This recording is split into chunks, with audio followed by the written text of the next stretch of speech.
Alrighty, gang. Today we're going to look at adding and subtracting unlike fractions. So this is going to be a little bit different than what we did yesterday. We're going to have to add a few more steps. This lesson corresponds to lesson 16.2 out of our textbook. So let's take a look. First thing that we have to do when we're adding and subtracting unlike fractions, which means we're going to be adding something like 1/6 plus 2/3, right? Unlike fractions mean that my denominators aren't the same. Key is to add or subtract, I always have to have my denominators being the same. So right now I can't do this problem as is. What some of us might want to try to do is to just take 2 plus 1 is 3 and 6 plus 3 is 9 and get 3/9 or 1/3. That's not going to give me the right answer. So I can't do that. I have to make my denominators the same. I have to have common denominators, which we've been working on finding over the past few weeks. Okay, so let's take a look at this problem. We're going to say that Mrs. Hook ate 1/6 of a pizza and Mr. Skura ate 2/3 of the pizza. So we want to know how much of the total pizza did Mrs. Hook and Mr. Skura eat. So the first thing I'm going to do is I'm going to use my fraction pieces over here, and I'm going to take a 1/6 piece, which is right here, and two 1/3 pieces. 1/3 plus 1/3 equals 2/3, so that's 1/3, 2/3, to model my fractions with unlike denominators. So here's what it looks like when they're not the same. Now I know from finding equivalent fractions, I know that I can change 1/3 to be something like 1, 2. To change this to be 2/6. Let me make that piece fit a little bit better. So now I know that 2/6 is equal to 1/3. So I need still another third though, so I'm going to pull this up. That's a 6th, and a 6th is going to be equal to a third. Oops. So again, I'm going to pull these pieces out because I don't need my third pieces anymore because I've got my 6th pieces. So now I have 1, 2, 3, 4. So I've got 4/6, and then I have my other 1/6 right here. So I've got 4/6 plus 1/6, and now this looks like the problems that we were working on yesterday, right? My denominators are the same, so all I have to worry about is adding my top or my numerators, and my denominator stays the same, and I get 5/6. Look what happened up here. 1, 2, 3, 4, 5 out of 6. So my answer is we ate 5/6 of a pizza, which means we have how many pieces left over? We have 1 piece of pizza left over. Okay, so I have to have my denominators be the same, be like denominators, and then I can add or subtract. Alright, something that's going to be important as we start working through this is to remember how to find my least common multiple or my least common denominator, which is how we're going to add these fractions together. And then we're also going to need to remember how to find the greatest common factor, because we will be asked to write our answers in simplest form. So when I'm asked to write an answer in simplest form, I might need to divide by the GCF. Okay, so let's do just a few of these for practice to remember how to find the least common multiples of 2 numbers. So I'm going to write out my multiples of 2. So I've got 2, 4, 6, 8, 10, 12. Multiples of 8, I've got 8, 16, 24, 32, 40. That should be more than enough.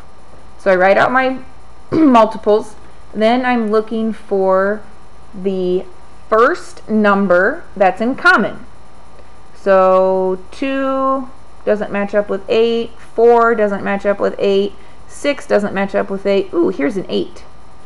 So 8 and 8. So my LCD,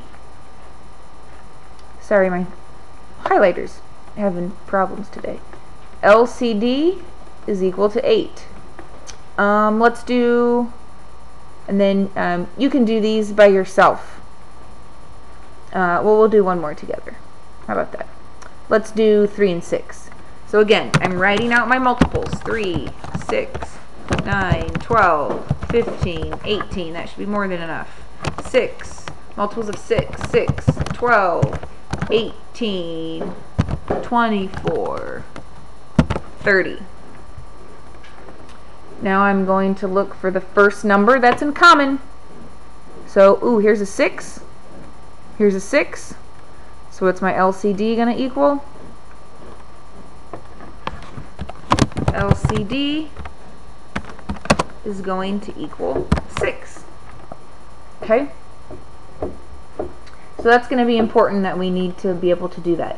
Other thing, like I said, when we need to write in simplest form, this should all be a review, but writing in simplest form means I'm going to divide by my greatest common factor. So when I'm writing out my factors, this time I'm thinking what times what equals 4. So that's going to be like, I'm actually going to use my pen for that. So like 1 times 4 and 2 times 2. For 8, 1 times 8 and 2 times 4 are my factors. This time I'm looking for the biggest number in common. So what's the biggest number in common in these two rows? Well, 2's in common, but it's not the biggest one in common. So it looks like 4 is going to be my greatest common factor. The greatest or biggest number in common between 4 and 8 is 4. So this is going to help me put my fraction in simplest form. You can continue to do these if you would like. All right. Whoops. Forgot to erase. Sorry.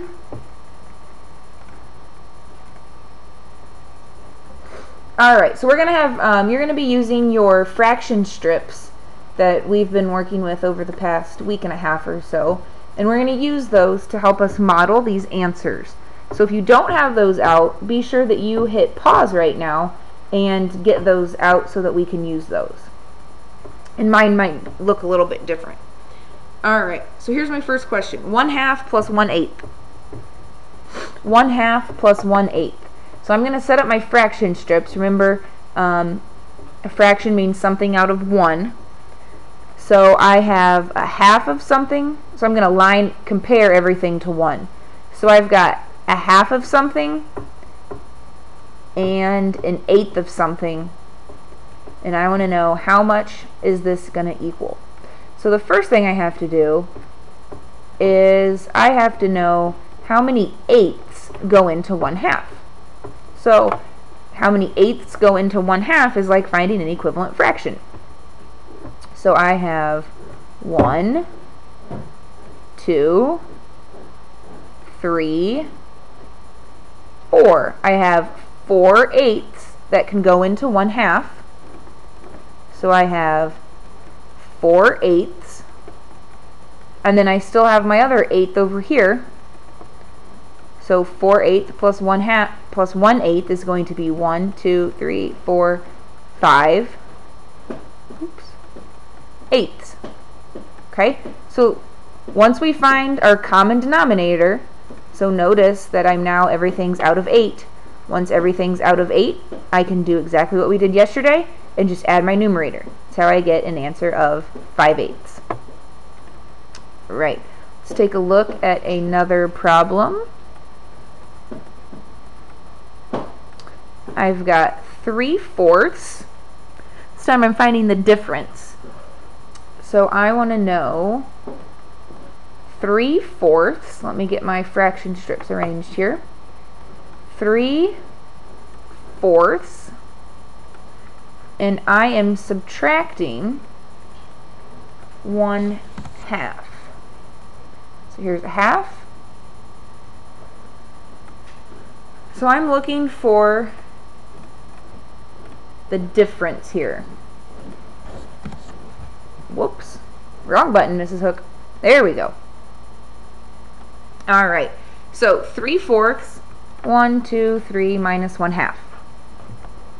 So I know that 2/4 is the same thing as 1/2. So I'm looking for how much am I missing down here? How much am I missing? 3/4 minus 1/2. It looks like I'm missing a quarter section, right? So my answer is going to be 1/4. Now let's put some numbers over here to make that make sense again. We said that we had 3/4, 1, 2, 3, and we said that how many fourths were in a half? We said that there were 2/4 in 1/2. So instead of having 1/2, I'm going to have 2/4. 3 minus, and again, now this problem looks exactly like yesterday, right?